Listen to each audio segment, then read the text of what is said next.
Ова утро разговарам со доктор Иван Серафимов, доктор по општа медицина. Кои се препораките и советите од доктор Серафимов кога крвниот притисок доктора во прашање, особено кога имаме многу високи температури и дождови во овој период и се менува временската прогноза, имаме и метеоропати кои што им влијае времето, но мора да внимаваме на крвниот притисок. Верувам ќе ни дадете совети и за исхраната и за внесувањето на течности. Но да ве поздравам, добро утро.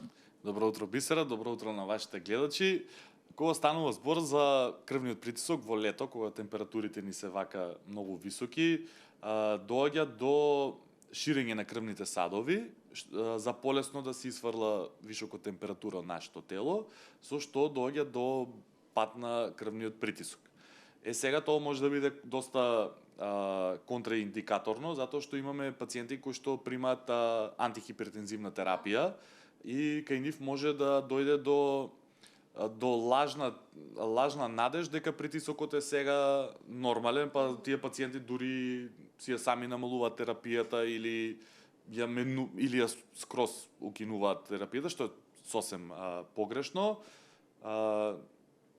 Треба секогаш консултација со лекар, без разлика дали е притисокот 2-3 дена бил нормален, ако имате терапија треба да се зема и само консултација со лекар.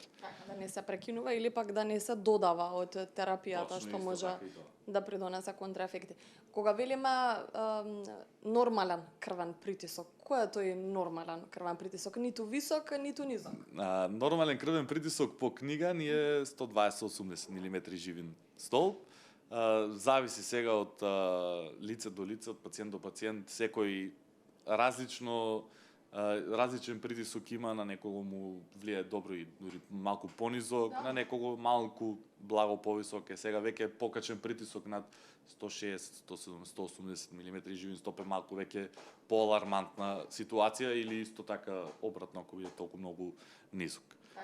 Често знаеме народски да кажеме, многу ми се блиску притисоците, високиот и нискиот. Што значи тоа и до какви симптоми доаѓа кога се блиску и двата притисоци? Кога се блиску и двата притисоци доаѓа до симптоми на вртоглавица, она народски кажано мрежење пред очи, заматување на вид. Може да дојде и до некојаш до главоболка, губење свест, најде да се изгуби и свест на момент. Зборуваме, не нешто толку многу долго време, додека например ако е висок притисокот пак ретко и имаме симптоми да може да бидат како силна главоболка или зуење во ушите, што многу луѓе го занемаруваат, за жал, но треба исто како и за нискиот, така и за високиот притисок, само редовни контроли и да се внимава во овие летни горештини. Да. Така. Знаеме дека пострашно да имаме повисок притисок отколку понизок, да кажеме. Кога се јавува високиот притисок и колку времето може да влијае, верувам дека може да влијае врз високиот крвен притисок?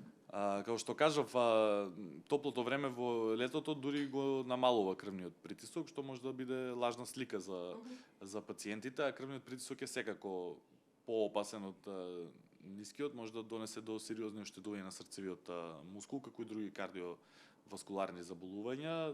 Крвниот притисок се добива и од исхрана, начин на живот, стрес и се друго што ни го носи овој начин, за жал брз во денешно време.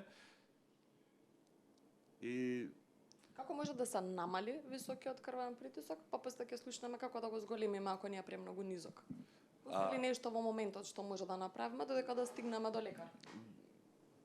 Додека стигнете до лекар, мислам тоа не може така баш наеднаш да направиме за да се намали крвниот притисок, но туку крвниот притисок најдобро сами можеме да го регулираме со помали секојдневни навики кои што ќе ни бидат од исхрана, физичка активност, добар сон, исто така добар одмор.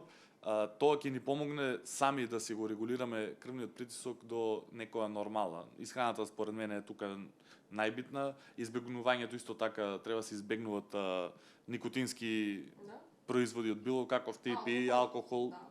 Ако мора, барем нека биде во умерени количини, исто така и енергетските пијалци и слично.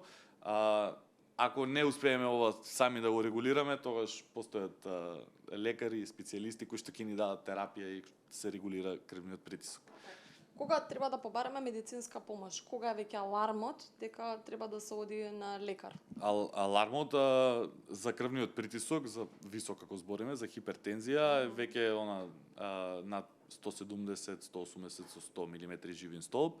Тука веќе мора да побараме помош, или ако гледате дека секој ден имате проблем со крвниот притисок, тогаш мора, без разлика колку е резултатот на вашиот крвен притисок, бидејќи кај секој индивидуа различно влијае, без разлика како е кај некого кој што има цело време понизок притисок, дури оној нормалниот од 120 со 80 му е висок притисок, да. Мене тоа ми се случува.